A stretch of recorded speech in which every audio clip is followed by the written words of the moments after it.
नमस्कार, India news Haryana पर आपका स्वागत है। मैं हूं आपके साथ हेमंत कुमार और चलिए रुक करते हैं फटाफट खबरों का। हरियाणा विधानसभा का माहौल अब गीता में नजर आएगा। विधानसभा परिसर में श्रीमद् भागवत गीता और श्री कृष्ण अर्जुन के रथ का लोकार्पण किया गया। इस प्रतिमा को गैलरी में उस जगह पर विराजमान किया गया जहां से विधायकों का विधानसभा के हॉल में प्रवेश होता है। प्रतिमा पीतल की बनाई गई है और इस प्रतिमा के नीचे गीता के श्लोक भी लिखे गए हैं। विजय रथ के साथ ही श्रीमद् भागवत गीता का बड़ा स्वरूप भी विशाल शीशे में विराजमान किया गया, जहां पर गीता के श्लोक तो गूंजेंगे ही, शानदार लाइटिंग से इस विजय रथ की शोभा और बढ़ जाएगी। मुख्यमंत्री मनोहर लाल ने भगवान श्री कृष्ण और अर्जुन की मूर्ति का लोकार्पण किया। इस दौरान सदन में संदेश पत्रिका का भी मुख्यमंत्री की ओर से विमोचन किया गया।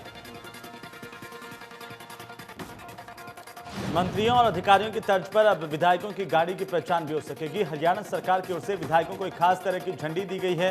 विधानसभा और एमएलए लिखी इस झंडी पर विधायक गाड़ी पर लगा सकेंगे।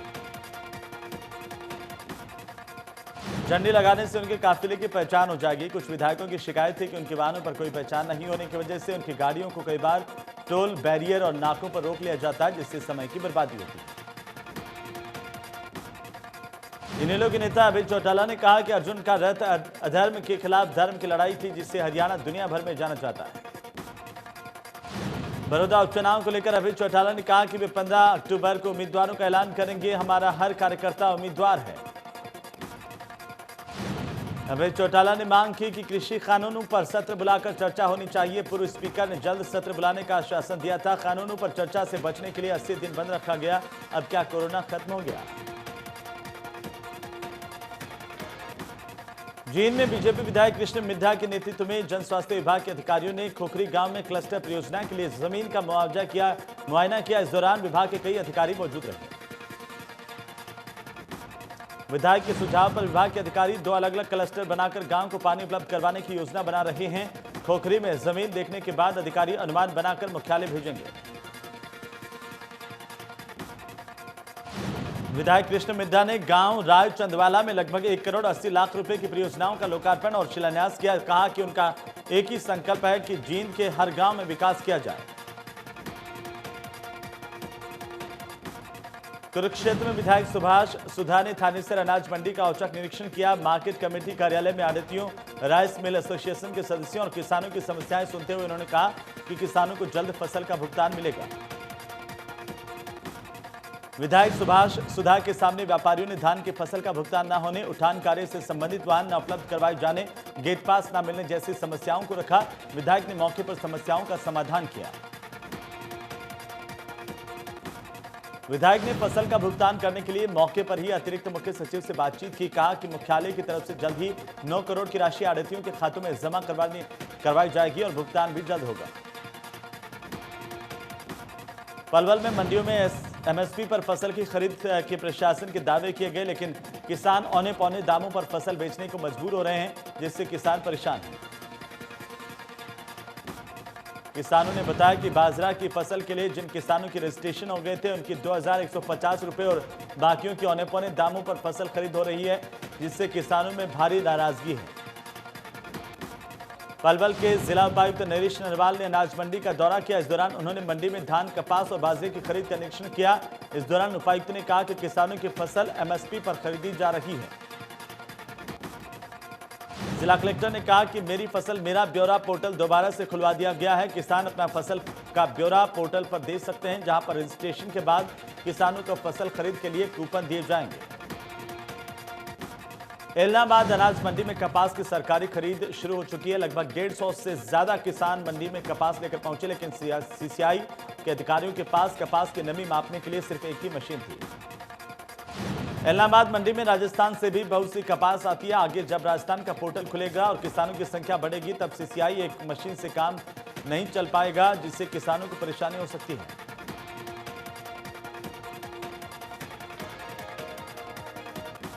मुख्यमंत्री के आदेशों की अवहेलना करते हुए किसान लगातार पराली जला रहे हैं। गोहाना में जिला प्रशासन ने 2 किसानों पर पराली जलाने को लेकर 5000 रुपए का जुर्माना लगाया है।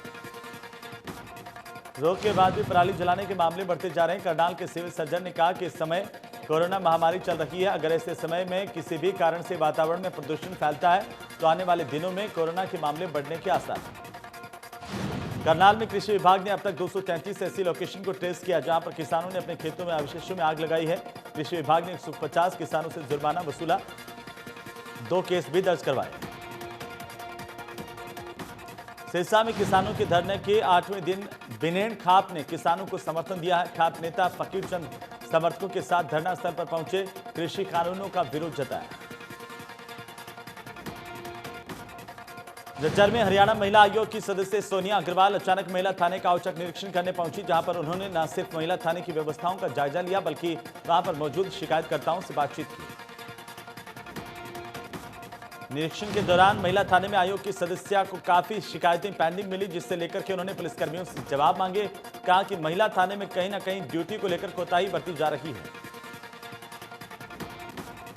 अंबाला शहर के नगर निगम में काम के लिए चक्कर काट रहे लोगों का गुस्सा फूट पड़ा। लोगों ने बिल्डिंग इंस्पेक्टर पर कई तरह के आरोप लगाए और कहा कि यहां पर लोगों को परेशान करने के अलावा कुछ नहीं किया जाता।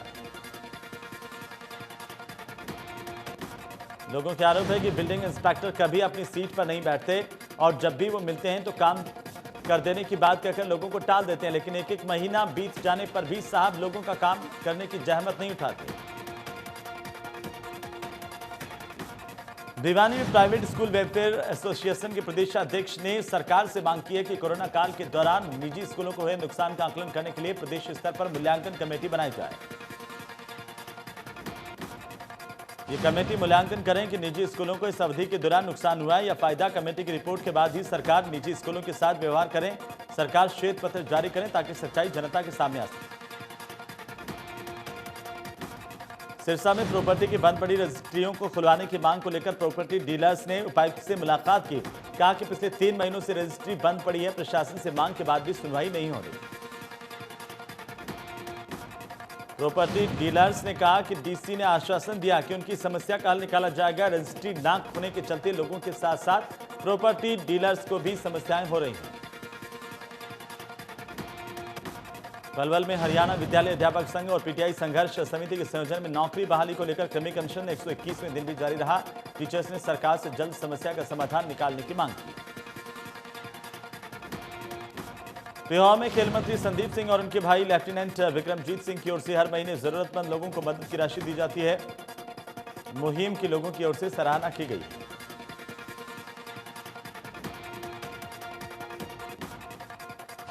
मुहिम के तहत पेहोवा में लेफ्टिनेंट विक्रमजीत सिंह ने 21 लोगों को मदद राशि के 21,000 रुपए की चेक दिए। कहा खेल मंत्री संदीप सिंह और उन्होंने मिलकर मुहिम शुरू की ताकि लोगों को ज्यादा से ज्यादा मदद मिल सके।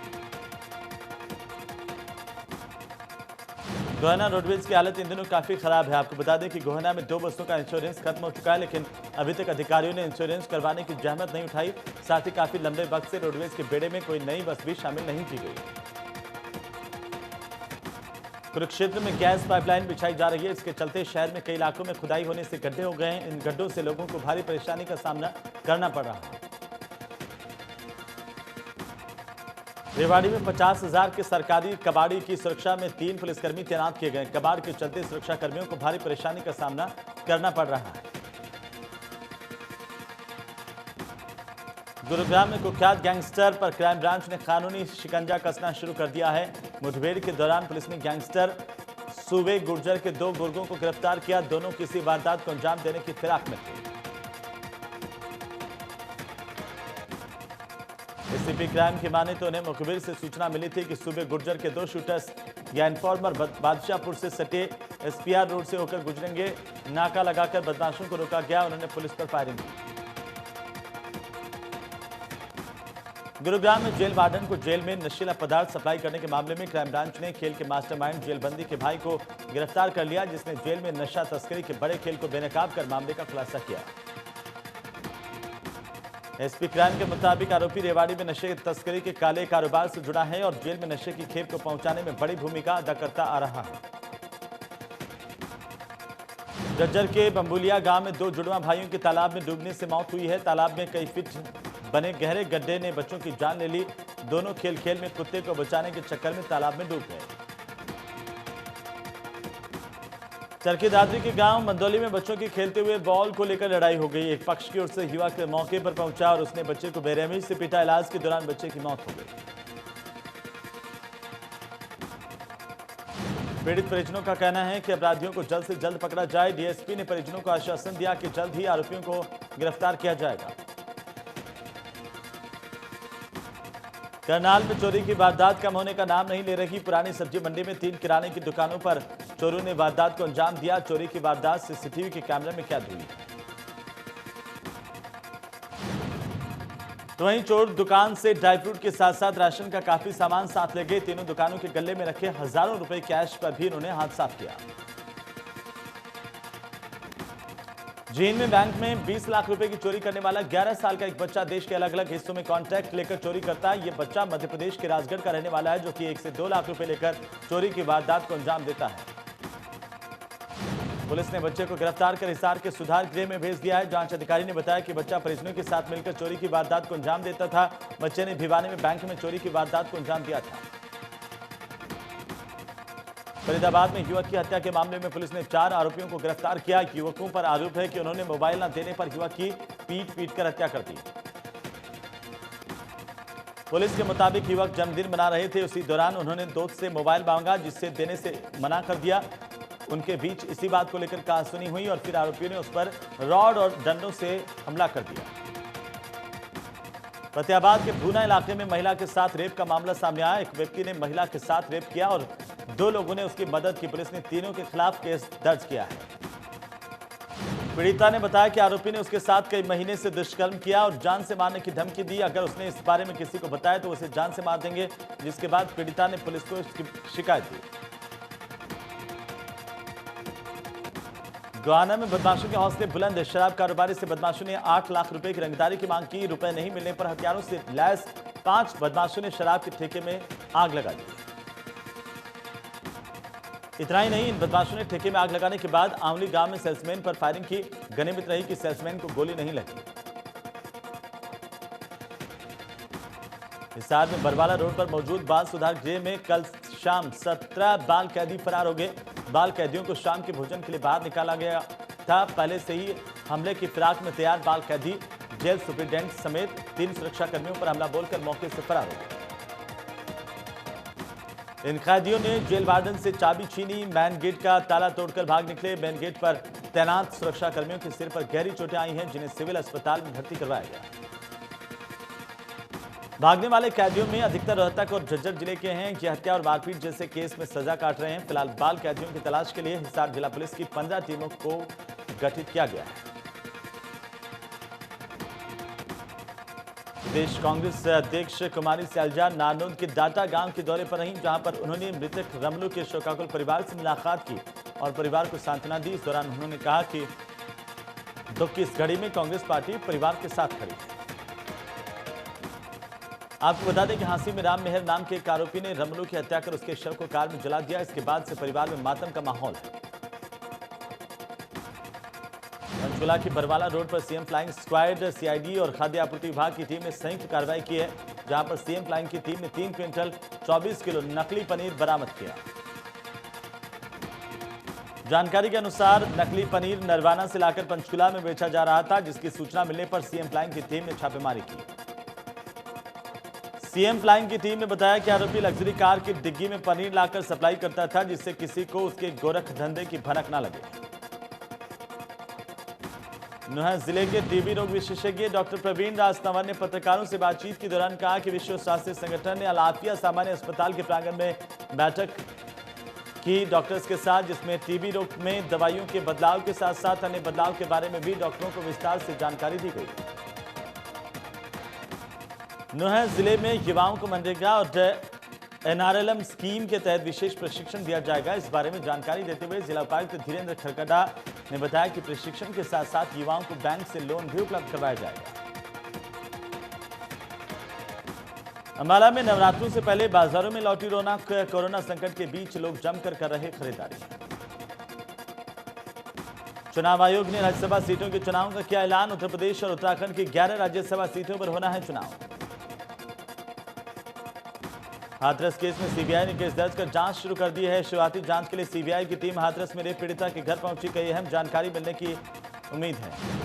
हाथरस रेप पीड़िता की मौत के बाद परिजनों का फैसला, इंसाफ मिलने तक नहीं करेंगे अस्थियों का विसर्जन। दिल्ली में लगातार खराब हो रही हवा की गुणवत्ता, कई इलाकों में प्रदूषण का स्तर खतरनाक स्तर के पार। पंजाबी बाग वजीरगंज में AQI 300 के पार।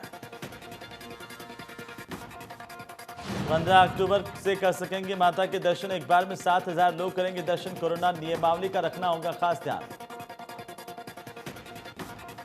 हरियाणा में कोरोना के कुल मरीजों की संख्या 1,43,221 हो गई है। अब प्रदेश में अब तक 1,31,000 से ज्यादा मरीज ठीक हुए हैं। प्रदेश में पिछले 24 घंटों में 1,066 नए केस सामने आए हैं, जबकि 13 लोगों की मौत हुई है। इस दौरान 1,225 लोग ठीक भी हुए हैं। सिरसा में कोरोना से मौत का फिर से आंकड़ा बढ़ गया। 60 साल की महिला की कोरोना से मौत हुई है। जिले में कोरोना से मौत का आंकड़ा 73 तक पहुंच गया। नूंह में पिछले 24 घंटे में 3 नए केस सामने आए। एक मरीज को डिस्चार्ज किया गया। जिले में अब 43 केस एक्टिव हैं। टोटल 1,174 केस मिल चुके हैं, जिसमें से 1,106 मरीज ठीक हुए हैं। पंचकुला से राहत की खबर है। कोरोना संक्रमितों का आंकड़ा घट रहा है। रिकवरी रेट 93% से ज्यादा हो गया। फिलहाल 38 लोगों की रिपोर्ट पॉजिटिव आई, जिसमें से 17 पंचकुला के हैं, बाकी बाहरी हैं। जेजेपी के प्रदेश अध्यक्ष सरदार निशांत सिंह की कोरोना रिपोर्ट पॉजिटिव आई है। ट्वीट कर निशांत सिंह ने जानकारी दी। संपर्क में आए लोगों से टेस्ट करवाने की अपील की है। कुरुक्षेत्र में जिला उपायुक्त ने लोगों से सावधानी बरतने की अपील करते हुए कहा कि कोरोना को हल्के में ना लें। कोरोना के खिलाफ जंग जीतने के लिए अभी भी मास्क और सामाजिक दूरी रखनी होगी। उपायुक्त ने अधिकारियों को सैंपलिंग बढ़ाने, कॉन्टैक्ट ट्रेसिंग करने, समय पर सैंपल लेने, जागरूकता बढ़ाने, मास्क न पहनने वालों का चालान करने के निर्देश देते हुए कहा, त्योहारों और सर्दी के मौसम का आनंद लेना है तो सावधानी बरतनी होगी। पंचकुला में सेक्टर 6 के नागरिक अस्पताल के कोविड सेंटर में कोरोना संक्रमित मरीजों के साथ अस्पताल का स्टाफ डांस करते हुए नजर आया। अस्पताल स्टाफ ने कोरोना से जंग जीतने के लिए मरीजों का हौसला बढ़ाया। देश में कोरोना पर धीरे धीरे लगाम लग रही है। एक दिन में सामने आए कोरोना के 54,265 नए केस। अब तक 1,09,894 लोगों की मौत हो चुकी है। महाराष्ट्र में कोरोना ने मचाई सबसे ज्यादा तबाही। एक दिन में गई 169 मरीजों की जान। कुल मरीज मौत का आंकड़ा 40,514। प्रदेश में कोरोना मरीजों की संख्या में लगातार इजाफा हो रहा है। अब तक सामने आए 7,58,000 से ज्यादा मरीज। राज्य में कोरोना से हुई 6,256 लोगों की मौत। दिल्ली में लगातार बढ़ रहे कोरोना के मरीज। एक दिन में सामने आए 1,849 नए केस। 24 घंटे में हुई 40 लोगों की मौत।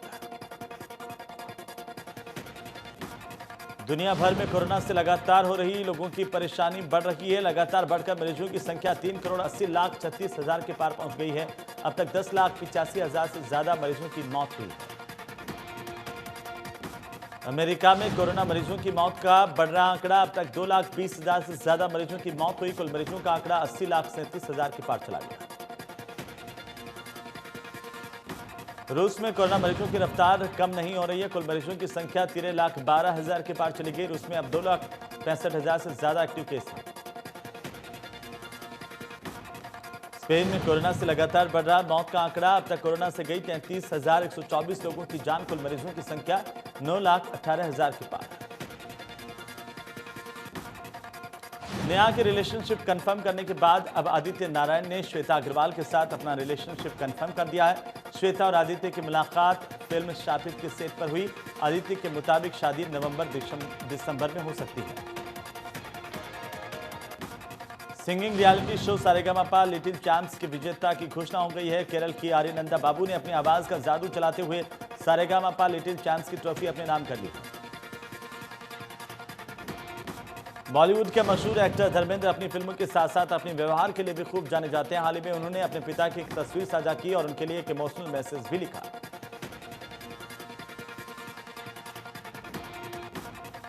फिल्म इंडस्ट्री में मलाइका अरोड़ा ऐसी एक्ट्रेस हैं जो ऑन स्क्रीन हो या फिर ऑफ स्क्रीन अक्सर सुर्खियों में रहती हैं। मलाइका अपने डांस और अंदाज की वजह से आज भी करोड़ों फैंस के दिलों पर राज करती हैं। कोरोना से उभरने के बाद एक्ट्रेस ने एक बार फिर से इंडियाज बेस्ट डांसर के स्टेज पर वापसी कर ली है।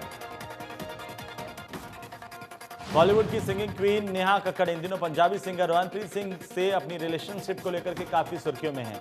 नेहा कक्कड़ ने अपने इंस्टाग्राम अकाउंट से कुछ तस्वीरें साझा की। इन तस्वीरों में सिंगर पिंक कलर के सूट में फोटो शूट करवाती हुई नजर आ रही हैं। तस्वीरों में नेहा कक्कड़ काफी खूबसूरत लग रही हैं।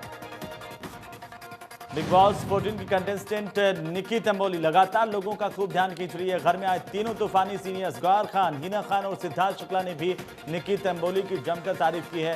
निकी बिग बॉस हाउस में जहां अपनी बेबाकी से सबका दिल जीत रही है, वहीं ग्लैमरस अंदाज भी फैंस को काफी लुभा रहा है। टीवी की नागिन मौनी रॉय जब भी अपनी कोई फोटो वीडियोज इंटरनेट पर शेयर करती हैं, कुछ घंटों के भीतर ही वायरल होने लगते हैं। हाल ही में मौनी की ओर से सोशल मीडिया अकाउंट से एक फोटो साझा की गई। एक्ट्रेस कंगना रनौत अपनी अपकमिंग फिल्म थलाईवी की सेट से कुछ फोटो सोशल मीडिया पर शेयर की है। इसमें कंगना जयललिता के गेटअप और उनके जैसे लुक में नजर आ रही हैं। सुशांत की बहन श्वेता ने जस्टिस फॉर सुशांत कैंपेन को चला रखा है। सोशल मीडिया पर सुशांत को न्याय दिलाए जाने को लेकर श्रीलंका में भी होर्डिंग नजर आए।